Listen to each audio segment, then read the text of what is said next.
ఈ రోజు ఎన్ ఇంద్రసేన్ రెడ్డి గారు త్రిపుర గవర్నర్ నేను అంటే వైకృష్ణ బీజేపీ సీనియర్ కార్యకర్త జ్యేష్ఠ కార్యకర్తలు నన్ను కలవనికే ఆయన గవర్నర్ అయిన తర్వాత కృష్ణ గారు మీ ఇంటికి వస్తా అని చెప్పి అభిమానంతో మన ఇంటికి వచ్చింది. ఈరోజు నా శ్రేయోభిలాషులు స్నేహితులు మా నాయకులు వాళ్ళందరూ కూడా ఇంద్రసేన్ రెడ్డి గారికి స్వాగతం పలికిండ్రు. వాళ్ళే కాకుండా మా కుటుంబంలో ఉన్న వాళ్ళందరూ కూడా పెద్ద పాప శైలజ, రెండో పాప లావణ్య, మూడో పాప భవానీ, నాలుగో పాప ప్రసన్న, ఐదో బాబు సాయి కుమారు, రాధిక, మన్మన్లు మన్మరాళ్ళు అందరినీ కలవనికి వచ్చిండు. చాలా ప్రేమతో ఆత్మీయతో మాట్లాడిండు. ఫర్దర్ గా ఈ దేశం గురించి ఈ సమాజం గురించి కుటుంబస్తులు కానీ ప్రతి ఒక్క హిందువు కానీ దేశం గురించి ఆలోచించాలి, దేశం గురించి పనిచేయాలి అని చెప్పి ఒక సందేశమే ఇంద్రసేన్ రెడ్డి గారు.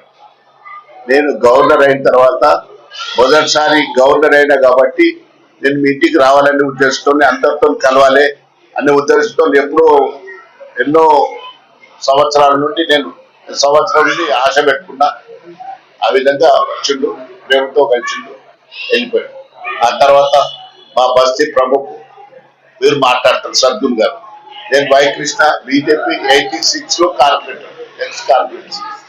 నేను జనసేన కార్యకర్త 1963లో ఆర్ఎస్ఎస్ లో ఎంట్రీ అయినా. 1963లో 68లో ఓటీసీ అయింది నాది. 69లో అటల్ బిహారీ వాజ్పేయి గారు ఆకాశవాణికి జనవరి బనానా అని చెప్పి ఉద్యమం తీసుడు. ఆ ఉద్యమంలో పాల్గొన్నా. 1972లో సిమ్లా ఒప్పందానికి వ్యతిరేకంగా ఇందిరాగాంధీ కారుకు అడ్డం పడి ఇందిరాగాంధీని ఆపి సిమ్లా ఫ్లాగ్ డౌన్ డౌన్ అని చెప్పి నినాదం ఇచ్చి ఆ ఇందిరాగాంధీ నా మీద కేసు పెట్టింది. ఎన్నో రోజులుగా నడిచింది. ఆ తర్వాత ఎమర్జెన్సీలో నన్ను డిఐఆర్ కింద 3 నెలలు జైలు శిక్ష వేసింది నాకు ఇందిరాగాంధీ.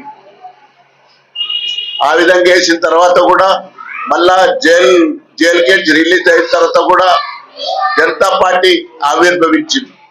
జనతా పార్టీలో కూడా పనిచేసిన. అదే విధంగా భారతీయ జనతా పార్టీ కూడా 80లో ప్రారంభమైంది.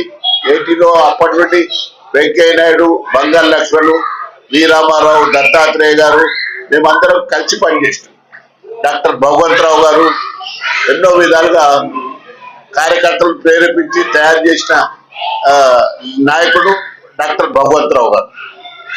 జిల్లాల లోపల కమిటీలు వేసి ఆమె క్షమంతక రెడ్డి అని ఉండే, ఆమె క్షమంతక రెడ్డి భగవంతరావు గారు ఎన్నో జిల్లాలకు అధికారిగా ఉండి పార్టీని అభివృద్ధి పనిలోకి తీసుకుపోయినారు. ఈ రోజు పాత కార్యకర్తలు లేరు, అంత కొత్త యుగం వచ్చింది.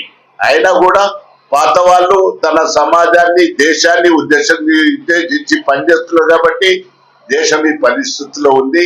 మనం రాబోయే కాలం లోపల ఎవరేమైనా కూడా మన భారత మాత, మన భారతదేశము, మనమంతా భారతీయులము, మనమంతా భారత మాత బిడ్డలము.